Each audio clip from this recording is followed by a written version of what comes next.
akwai kaza da kaza da dukkan nau'in jami'an tsaro wanda suke da information, amma wallahi haka za a kace-kace da rigagen nan baka jin wani mai magana.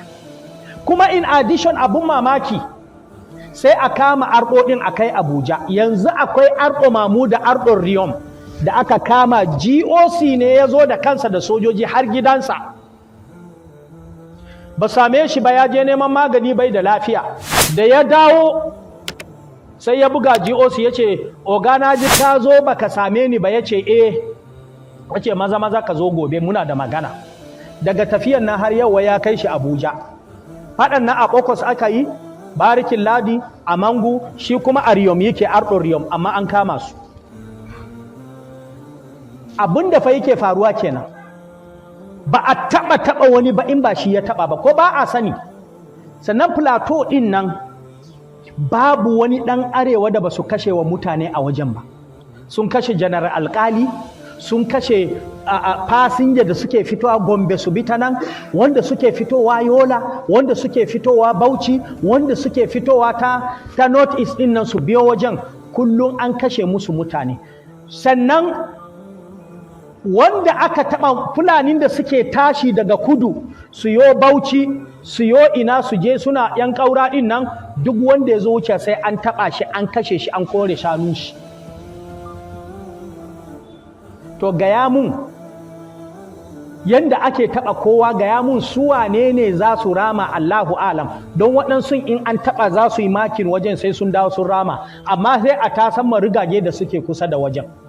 Wallahi nike gaya muku, ko mota ta kaɗe wani wanda ba musulmi ba, in dai Birom ne ko wannan ƙabilun, in dai titin nan haka kai aka samu gawan shi ya sha giya a mashin, mota ta kaɗe shi, to gaba ɗaya za a ƙona anguwannin Fulani da suke area, a ce su ne suka kashe shi da daddare.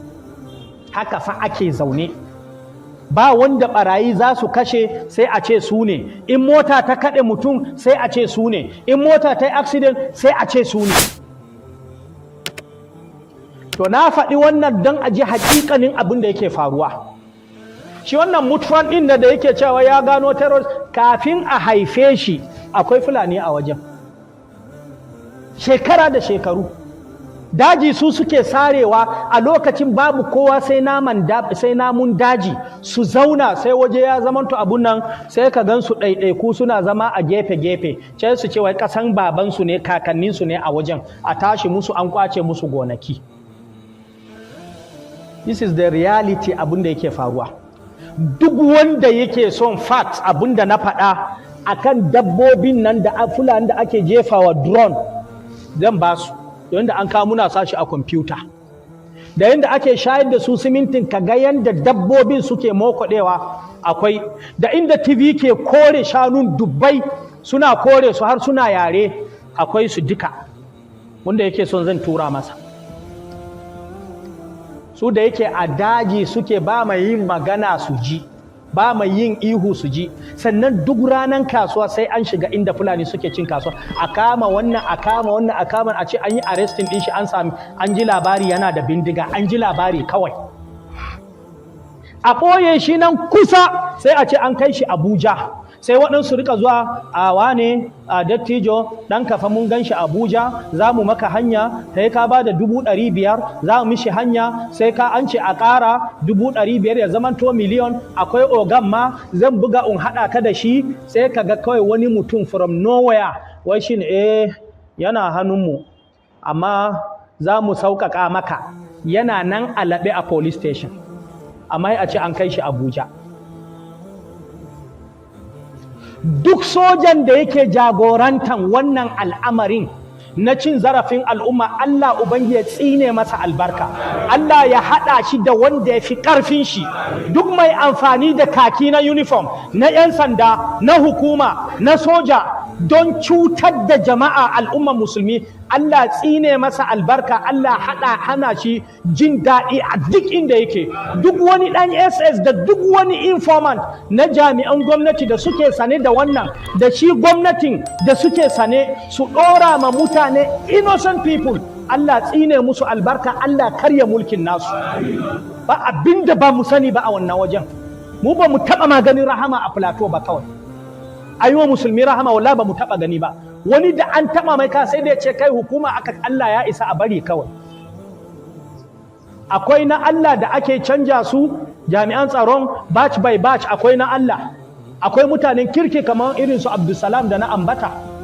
Yana NIPS, yana tafiya NIPS kawai zai je promotional menene abin nan na kuru din nan gaba ɗaya wanda aka sa wani ɗan kudu abu ya canja.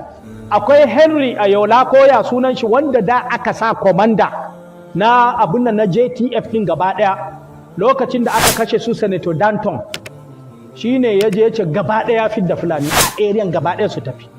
Da aka yi ta waya ko ina aka taso wai a'a wai an ga yan alka'ida sun shiga area ne kada garin su yi bombing din su ne su hada da innocent abun nan. Kawai da an ce gagawa an same ta a titi ba a bincike mota ne ya buge ta ko abin nan da makamantansu. Ko kasuwa wani misunderstanding ya haɗa musulmi ko bafulatani da wani akan ciniki ko kasuwa shikenan sai a gudu a gaya ma sojoji inda suke a unit ɗinsu ga waɗannan fa terrorist ɗinnan sun zo ga abin da suka mana. Ga kawai an kama mutum wallahi sai an sai da shanu fiye da kima wai an fidda shi. Wallahi rayuwan Plateau kenan. Shi yasa ba za mu gushe ba, duk wani soja wallahi da zai amfani da uniform ɗin shi yana cutan waɗannan al'umman da duk wani al'umman musulmi da duk wani ɗan ƙasa na Najeriya a kowane jiha. Allah Ubangiji ya ɗora masa azzaliman da suka fi shi. Duk abin da yake samu ta dalilin wannan ɗin kada Allah Ubangiji ya sanya masa albarka. Duk wani mai taimakon al'umma yana sa uniform ɗin nan da gaskiya da adalci don kare rayukan 'yan Najeriya da al'umma da property nasu da mutuncinsu. Allah ya taimaka masa ya sa ya gama da aikin nan lami lafiya.